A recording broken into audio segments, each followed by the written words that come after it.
दोस्तों, आज की हॉरर स्टोरी सुनाने से पहले मैं आपसे एक निवेदन करना चाहता हूं कि हमारी कहानियां देखने वाले कुछ लोग ऐसे हैं जो हमारी वीडियोस एंजॉय तो करते हैं, लेकिन उन्होंने हमारा चैनल अभी तक सब्सक्राइब नहीं किया है। अगर आप उन पर लोगों में से हैं, तो बस आपको एक छोटा सा काम करना है। इस वीडियो के नीचे आपको एक सब्सक्राइब बटन दिख रहा होगा। बस उस सब्सक्राइब बटन को दबाना है। बस इतना सा काम करना है आपको। और लगे तो बेल आइकन भी प्रेस कर देना, ताकि हमारी लेटेस्ट वीडियो आते ही आपको सबसे पहले पता चले। कैल माइकल अर्बन हॉरर लेजेंड। यह कहानी 1976 में नॉर्थ अमेरिका के एक बहुत ही खूबसूरत गांव एल्बर्ट नाम का है, जहां पर चारों तरफ हरियाली और खेत ही खेत हैं। उन्हीं में से एक खेत के पास जेम्स नाम का एक लड़का छुट्टियों में अपने चाचा के घर में रुका हुआ था। उन दिनों लोग अक्सर जल्दी सो जाया करते थे, इसलिए सब शाम को ही खाना खाकर सो गए थे। जेम्स बिस्तर पर लेट तो गया था, पर उसे नींद नहीं आ रही थी। वह बस छत पर लगे पंखे को ही देखे जा रहा था। तभी अचानक उसे बहुत जोर से जानवरों के कराहने की आवाज आई। वो उठकर बाहर गया तो उसने देखा कि आवाज पास के एक एनिमल शेल्टर से आ रही है, जहां पर बहुत सी गाय थीं। जेम्स ने आसमान की ओर देखा तो पूरा आसमान काले बादलों से ढका हुआ था। उसे लगा कि शायद सभी गाय आने वाले तूफान से घबरा रही हैं। इसलिए वह गायों को अंदर वाले तबले में लेकर जाने के लिए उनके पास गया और गायों को बहुत मुश्किल से एक एक करके अंदर वाले तबले में लेकर जाने लगा। पर जेम्स ने कभी गायों को इतना बेचैन नहीं देखा था। इतनी बेचैनी की वजह से जेम्स के लिए उन्हें वहां से ले जाना भी मुश्किल हो रहा था। तेज बारिश भी शुरू हो गई थी। बड़ी मुश्किल से जब उसने कई सारी गायों में से कुछ गायों को अंदर वाले तबेले में भेज दिया, तो उसे मीट की बहुत ही गंदी बदबू आने लगी। जैसे जैसे वो और गायों को अंदर भेज रहा था और गाय वहां से कम हो रही थी, वो बदबू वैसे वैसे बढ़ती जा रही थी। जब कुछ 5-6 गाय बच गई तो उसने देखा कि वहां एक बूढ़ी सी गाय की खून से सनी हुई हड्डियां पड़ी। ये देखकर डमासो वहीं जम गया और जोर से चिल्लाने लगा। पर इससे पहले वो वहां से भाग पाता या कुछ कर पाता, उसको दूर से एक आवाज आई। तेज बारिश के बीच वो मीलों से आती हुई आवाज इतनी भयानक थी कि उसे सुनकर डमासो की रूह कांप गई। और उसे सुनते ही जेम्स समझ गया कि वो आज मरने वाला है, क्योंकि वो आवाज केल माइकल की सीटी की थी, जिसका मतलब था कि केल माइकल उसके पास आ रहा है। जेम्स ने केल माइकल के कई किस्से सुने थे।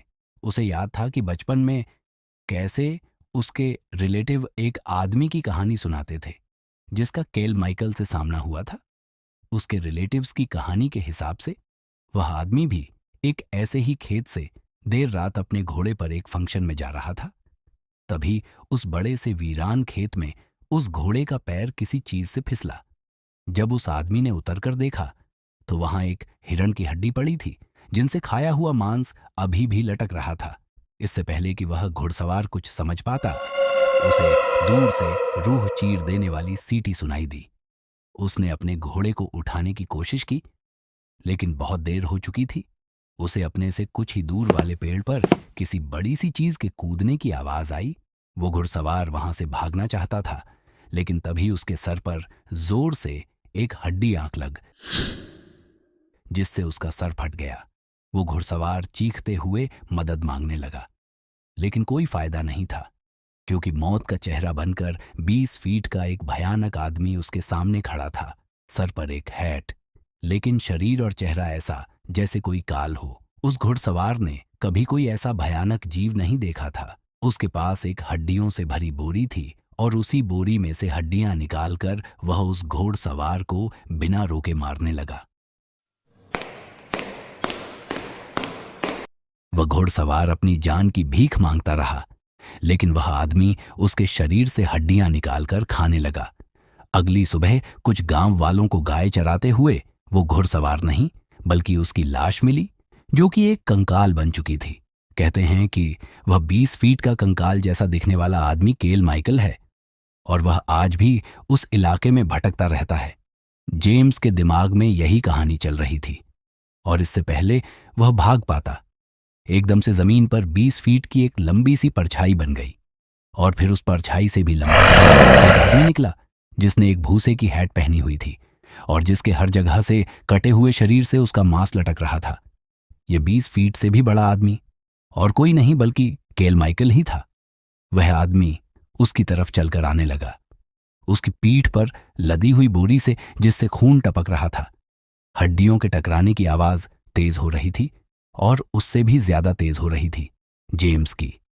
दिल की धड़कनें उसे बचाने के लिए जेम्स वहां से भागा और उसने महसूस किया कि केल माइकल पेड़ों के ऊपर चढ़कर एक पेड़ से दूसरे पेड़ पर कूदकर उसका पीछा कर रहा था।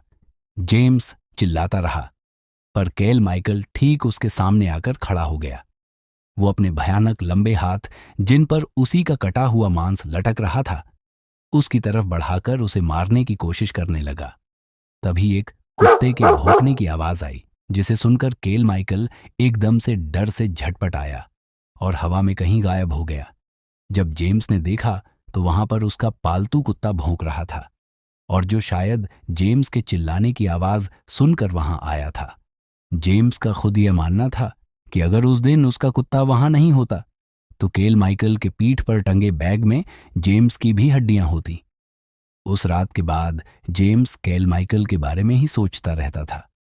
उसने अपने रिलेटिव्स और आसपास रहने वाले बाकी लोगों से केल माइकल की कहानी पूछी, तो जो उन्होंने बताया वो उसके साथ जो हुआ उससे भी कई ज्यादा डरावना था। लोगों ने उसे बताया कि केल माइकल की कहानी बिल्कुल सच्ची थी, जिसके मुताबिक एक बिगड़ैल लड़का अपनी छोटी सी फैमिली के साथ उस इलाके में 18वीं सेंचुरी में रहता था। क्योंकि वो लड़का उस परिवार का अकेला बच्चा था, तो उसके माँ बाप और दादा उसकी सारी बातें मानते थे। एक दिन उस लड़के ने डिनर के लिए अपने पापा से हिरण की मीट को लाने को कहा, जिसके बाद उसके पापा अपनी हंटिंग राइफल और एक बोरी लेकर शिकार करने निकल गए। जब कई देर तक उसके पापा वापस घर नहीं आए तो वो लड़का बहुत ही ज्यादा गुस्से में आ गया। उसकी माँ ने उस लड़के को उसकी प्रोटेक्शन के लिए एक बहुत तेज किचन नाइफ दिया और कहा कि वह जाकर अपने पापा को जंगल में ढूंढकर वापस ले आए। जब वो लड़का वापस आया तो उसके साथ उसके पापा तो नहीं थे, पर उस बोरी में मांस के टुकड़े अंत कुछ ऑर्गन्स और हड्डियां थीं, जो उसने अपनी माँ को जाकर दे दी और हिरण का मांस कहकर पकाने को कहा। उसकी माँ को बोरी के अंदर का उसका मीट बनाते हुए अजीब लग रहा था और उन्हें शक होने लगा था। तो उस लड़के की माँ ने लड़के के दादाजी को अपना डर बताया, जो सुनकर उसके दादाजी ने उस लड़के को बाहर ले जाकर एक पेड़ से बांध दिया और एक हंटर से उसे जोर जोर से मारने लगे, तब तक जब तक उस लड़के ने सच नहीं बता दिया, एक ऐसा सच जो बहुत ही ज्यादा भयानक था। उस लड़के ने बताया कि जब जंगल में उसे अपने पिता मिले तो वह खाली हाथ थे, क्योंकि वह हिरण का शिकार नहीं कर पाए थे। वो लड़का उनसे बहुत ज्यादा गुस्सा हो गया और उसी गुस्से में आकर उस लड़के ने अपने पास पड़े चाकू से उनकी जान ले ली और उसी चाकू से उनका मांस निकालकर बाकी शरीर के टुकड़े टुकड़े कर अपनी बोरी में भर ली और घर आ गया। ये सच सुनकर उस लड़के की दादा उसे इतनी जोर से हंटर मारने लगे कि उस लड़के के शरीर का मांस उसके शरीर से कट कट के लटकने लगा। उसके दादा ने उसके बाद उसके गांव पर मिर्ची और शराब डालकर उसको पेड़ से खोलकर उसके कंधे पर उसके बाप के मांस और हड्डियों से बड़ी बोली डाल दी और उसके पीछे अपने 2 भयानक कुत्ते छोड़कर उसे हमेशा के लिए भटकने के लिए छोड़ दिया। कहते हैं कि उस दिन के बाद से आज तक उस लड़के की आत्मा केल माइकल के नाम से भटकने लगी। उस इलाके में रहने वाले लगभग सभी लोगों का मानना है कि उनका एक ना एक बार केल माइकल से सामना जरूर हुआ है, जो पेड़ों में बैठकर एक अलग ही तरीके से सीटी बजाता है और जो भी देर रात खेतों में घूमता है उस पर एक जानवर की तरह अटैक करता है। कहते हैं कि वह बस कुत्तों से डरता है और इसीलिए उस इलाके के सभी घरों में लोगों ने कुत्ते पाले हुए हैं। जेम्स उस रात अपने कुत्ते की वजह से बच गया, वरना वो भी आज केल माइकल का शिकार हो जाता। दोस्तों, अगर आपको केल माइकल का ये अर्बन हॉरर लेजेंड पसंद आया तो ऐसे ही अर्बन हॉरर लेजेंड्स की स्टोरीज देखने के लिए सब्सक्राइब करिए मॉक्स टून्स और देखते रहिए दिल दहला देने वाली हॉरर स्टोरी।